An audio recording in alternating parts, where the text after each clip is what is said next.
The views and opinions of this program are those of the hosts, guests, and callers. There is substantial risk of loss in trading futures and options, which you should carefully consider prior to trading. Make sure to subscribe to the Market Talk YouTube channel. You can watch our latest interviews with top market analysts in the country, find bonus content, and much more. It's easy. Just go to youtube.com/@MarketTalkAg and hit the subscribe button. Or you can search for Market Talk Ag on YouTube. Well, as we watched Wednesday's action, somewhat of a mixed bag, maybe a little bit of calm before the storm to some degree. Before we get to USDA's quarterly grain stocks, prospective plantings numbers out on Thursday. Quarterly hogs and pigs numbers will be out too. It's the end of the month, end of the quarter. There's a lot going on. We're going to talk about it here today and try to make sense of this picture with Mike Zuzolo from Global Commodity Analytics. Mike, good to have you on the show with us, sir, and thanks for being here. And of course, we are talking ahead of the USDA reports. Well, we got plenty to still go through here today. It just felt like a little bit of calm, a little bit of quiet uneasiness, I think, throughout the markets, grain and livestock for various reasons, and the stocks too, for that matter, on the day on Wednesday ahead of those reports, Mike. Yeah, and the way you set that up, Jesse, I really liked because it reminded me of the REM song from when I was a young guy. It's the end of the world as we know. We might as well just start playing that ahead of these numbers. And I think that's kind of the sentiment right now in agriculture right now as far as cash flow selling and getting some bushels moved before this report. There's a lot of nerves right now, and been dealing with it myself, been dealing with it on the phone and on the Skypes with clients. And I think it really does go back to the idea that the overarching theme as we head up against the eve of this report of the stocks and the second, maybe even more important report, the acreage numbers and the inflation data that we can't forget about coming out on Thursday as well, is the idea that we've kind of meandered back into the idea that we've got too much supply, not enough demand. We've got a deflationary air in this market again hanging over us, and that's been led by the wheat. And so when I look at the report, I'm going to look at the acres. Sure, I'm going to look at the corn and bean acres hard. I'm going to look at the stocks hard to see what on-farm storage numbers we have. I'm going to look at the bean stocks, especially when it comes to, did the export pace slowing down hurt us compared to the extra strong domestic crush pace we've had? In other words, do we break up above or close to 2 billion bushels when it comes to the soybeans instead of the trade guess of about 1.83? These numbers matter, but to me, really the heart and soul of this report and the market sentiment still lies with the wheat. That's shown us that again. We're still at a 10-year low on world wheat stocks to use ratios. We're still at the second lowest ending stocks number in the United States since 2014. Does the market recalibrate and look at that again and look at the tighter supplies as a result of a better acreage number or a better stocks number than what the trade's thinking? That's probably top of the list for me just because of this price action we've been seeing. Well, let's start with the wheat trade a little bit, and you laid this out to me before we went on the air that we'll look at this whole picture and find out what's going on here. Wheat, crude oil. Let's start just kind of with this correlation chart and set us up here with what you are seeing between wheat and crude oil right now, Mike. Yeah, these two typically like to run together. You and I have talked about this, and I actually have gotten some replies and some feedback after doing market talks when we talk about this from people that asking, for more of this and really liking this kind of analysis. But we've had a really strong move in the WTI crude, a new 2024 highs since the end of January, 1st of February. Wheat has moved almost in the exact opposite direction. In fact, that 26-week correlation line in red means a negative 0.5. So 50% of the time, the wheat and the corn are moving against each other on a 26-week basis, and that's really low. That gets you down to the lowest levels that we've seen since October, November of last year. This says to me that the market is worried about too much supply and not enough demand when it comes to the wheat side of the equation. And if that's the case, then the currencies are extra important. Crude oil has gotten some extra buying power through the Middle East, ratcheting up through the Red Sea, ratcheting up, and obviously the Black Sea and what's going on between Russia and Ukraine ratcheting up as well. Plus OPEC Plus and Russia are cutting back on their production numbers. So crude doesn't have that excess supply psychology that the wheat does. And I think that's what is showing up here. We need to right this course. We need to change the direction of the wheat and make it look more like crude oil. And that's what, USDA reports can do sometimes, especially when you're toggling near a 3+ year low still. Well, and I know we got some monthly charts to look at here too for wheat, corn, and beans. And let's go over to a monthly SRW chart to kind of continue this theme and conversation. And I'm with you. I feel like wheat has to move back higher. To your point, we've talked about this many times. Wheat needs to be the leader here to really sustain some sort of a move in this entire grain complex, Mike. But talk to me about this SRW monthly chart and some of the things you're seeing here. Yeah, and this is really important because this is kind of today's conversation is kind of titled with these charts, what's wrong with this picture? Well, first we look at the wheat, we look at the crude. And I got to say though, Jesse, this is in the context of the idea that the soybeans have shown us once again for maybe the half dozenth time that they're not going to be able to go up on a trending basis and really break out on bullish news without the wheat and the corn. I think we're past that time. I think 2024 is different than 2023. And that's why we're focusing so heavily on the wheat and continue to focus so heavily. And that's especially given that, currencies like the Japanese yen made a 34-year low today against the US dollar. What kind of buying power does Japan have or South Korea have for our wheat, for our beef, for our pork? It's pretty poor because of the Japanese yen's weakness. So what's wrong with this picture is the monthly soft red wheat chart, as we talked about, is really close to that low from 2023 still, even after going through it. We really haven't been able to get much above it in terms of the recovery in prices. And that low that we just made earlier this month takes you all the way back to 2020 levels. So that just doesn't match up with those fundamentals that I was just talking about on a world and a U.S. basis. So this is a picture of funds versus fundamentals, if you ask me.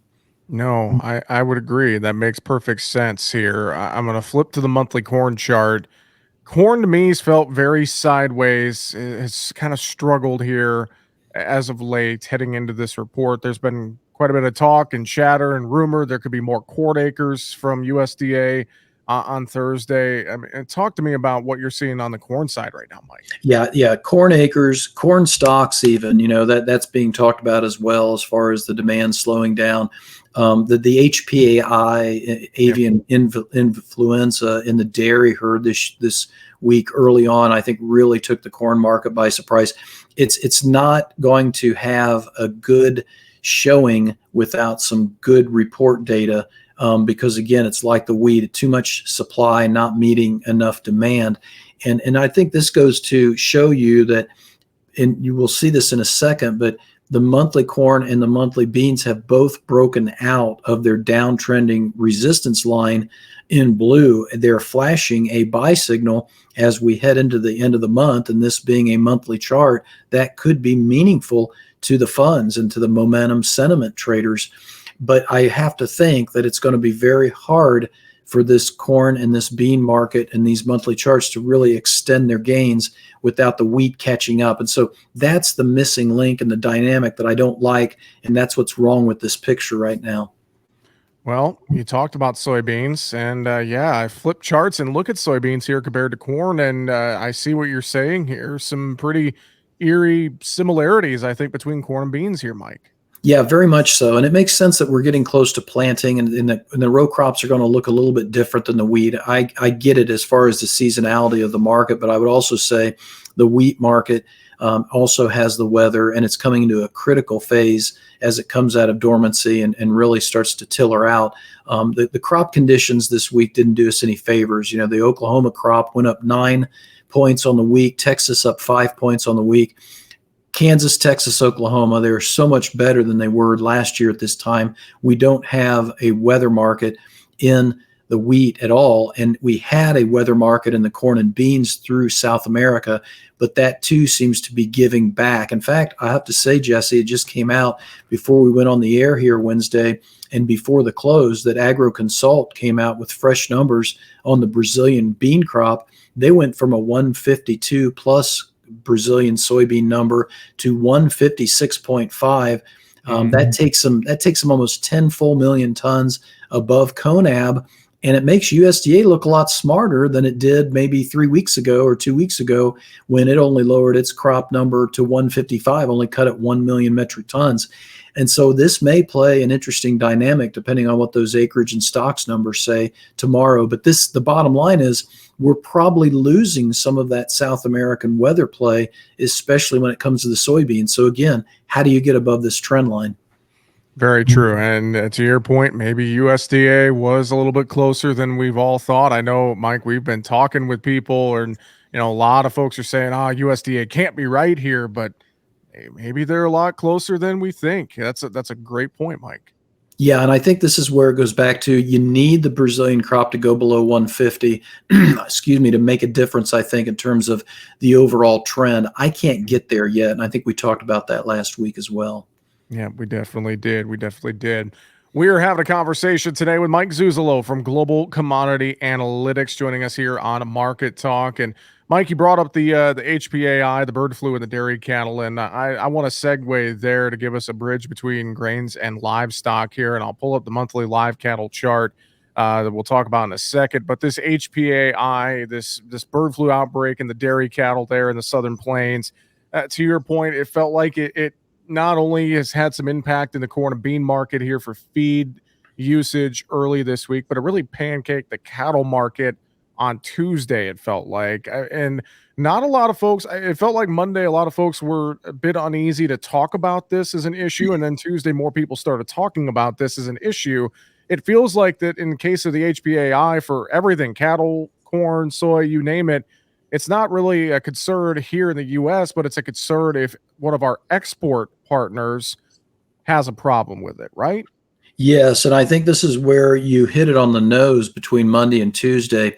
Monday, I think the funds got a hold of it, and between the winter weather in the plain states and the HPAI uncertainty about lost number of dairy cattle head, and that may be affecting the meat supply, the ground beef supply domestically here, and tightening up our available meat supply for red meat.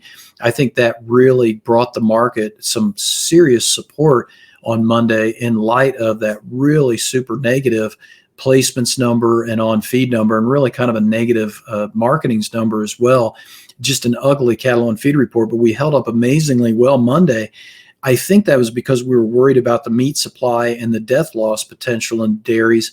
By the time it got to Tuesday, I was talking to a new client in Mississippi, and he was asking me about it, and he had just heard from the local USDA area official there, and I had seen it through the Texas USDA, that this issue looks to be that the dairy cattle get 6, 7 to 10 days, but they get well on their own. They heal up on their own. I think that really changed the dynamic, and we saw the market resume the negativity of the Friday mindset of the cattle on feed report. And so this chart, and we'll look at the feeder cattle chart on a monthly basis in a minute here, this chart really is starting to scream out kind of a double top formation, Jesse. And again, this being the end of the month, end of the quarter, I think the panic selling is over with right now at this stage, but I don't think we can say we can signal the all clear in terms of the funds wanting to let go of their net long positions. I think we're really in a precarious situation right now. These next few days in the cash market trade are going to be extremely important, in my opinion. Yeah, I would agree with you, and I love how you frame that up in terms of the correlation between the bird flu and then that very bearish cattle on feed report. And we flip charts here to that monthly feeder chart you mentioned, and it looks like, if my eyes don't deceive me here, kind of that same type of double top formation here, Mike. No, absolutely right. And we did not take out the previous high. That's even a little bit more negative. And we are now inching back towards that low and checking that low, if not a little bit below the low from 2014. All this makes a lot of difference in terms of some of the funds and how they trade in their algorithmic trading models based upon what I've looked at. The key here on this chart, Jesse, is we've got a cash index at the Mercantile Exchange. It's about $5+ higher than the April feeders. Now, this chart's showing the March before it goes off the board on essentially the end of this week, because it's gone by April 1 when we come back from the Easter break. So April is trading about $5 lower than the CME cattle index. If we can come in with some strong cash prices, we should not need to make new monthly lows. If we do make new monthly lows on this chart, though, then we're eating into some of the key support former highs that we had back in Q2 and Q3 of 2023, and it really puts this in a tough spot. And you notice that trend line, that orange trend line, all the way back down at about $200. Don't think we can't go there, because look at what happened in 2015 in the feeder cattle. We had a sharp sell-off from mid 2014 into early 2015, bounced until we made a June high of 227. I think that's 227.80. And then we sold off for the next several months. And so it really got away from us. And so we can't forget what happened in 2015, especially if that dollar is going higher and hurting our exports. And Japan has talked about how some of their cutouts that they use from U.S. beef to make some of their famous dishes, there are some of the highest prices for beef since 1991. So we're really getting to the point where the currency matters a lot, as we've talked about before. Well, and I'm glad you mentioned Japan. I was going to ask you about this. I saw a headline on this about Japan with some of their economic moves here in recent days and how that could impact some of this world economic picture. And I know, of course, we're watching inflation here in the U.S. and we have this PCE data coming out here on Good Friday, and just there's a lot of eyes, I think, on the world economic health. I mean, to your view, Mike, Japan's moves, is that going to, or is it having some major impacts in the broader economic market right now? I think without a doubt, Jesse, because you hit probably upon the most important point that I was not going to bring up, because I don't want to get too far into the weeds ahead of a report. But having said that, the Japanese currency making new almost 40-year lows against the US dollar puts the Chinese currency on defensive, because they can't get their domestic consumption turned around fast enough to heal their economy. So they got to export their way out at this point. And that was a big reason, in my opinion, why the Bank of China came out this week and lowered their band on what their Chinese currency, the yuan, can trade at. And so it made a new 4-month low against the US dollar. And I would put that directly in line with the causation of that being that Japanese currency continued to weaken, even though the Japanese are getting rid of negative interest rates. So we're essentially at a race for the bottom when it comes to Japan versus China now in terms of their currency. And that could be really tough on the world economy. And that brings right back around our discussion of deflation. And commodities hate deflation. Stock markets tend to love deflation. So that's what's on the line here at this point. And you throw into that the U.S. election and the U.S.-China trade relationship. That's why I'm pushing soybean hedges before tomorrow's report, especially if we can get back closer to $12 in November futures. No, that's great thoughts, and we'll save the rest of that conversation maybe for next week once we get more of that data out. Hogs, real quick, Mike. Quarterly hogs and pigs out Thursday too. Market seems cautious ahead of that. Is that kind of your view in the hog trade, Mike? Yeah, we don't want anything over 100%, whether it comes to breeding inventory or all hogs and pigs, because we really want to be a tight supply side if the Chinese are going to continue to liquidate. And we do have some premium in these back-end futures still. So that's my take on the hogs and pigs. All right, Mike, final thoughts ahead of the end of the month, end of the quarter, USDA. What say you? What do you want folks to really take home here this week? Most important thing to take home is to have a blessed Easter. You and all the listeners out there, Jesse, let's remember what it's all about. I will agree with that. And I know folks can reach you as well. GlobalCom with 2 M's, research.com, globalcomresearch.com to connect with Mike Zuzolo from Global Commodity Analytics. Mike, thank you very much. Happy Easter, and we'll talk to you next week. Thank you, my friend. You too. That's going to do it for Market Talk today. Find us online, markettalkag.com. I'm Jesse Allen. Have a great afternoon.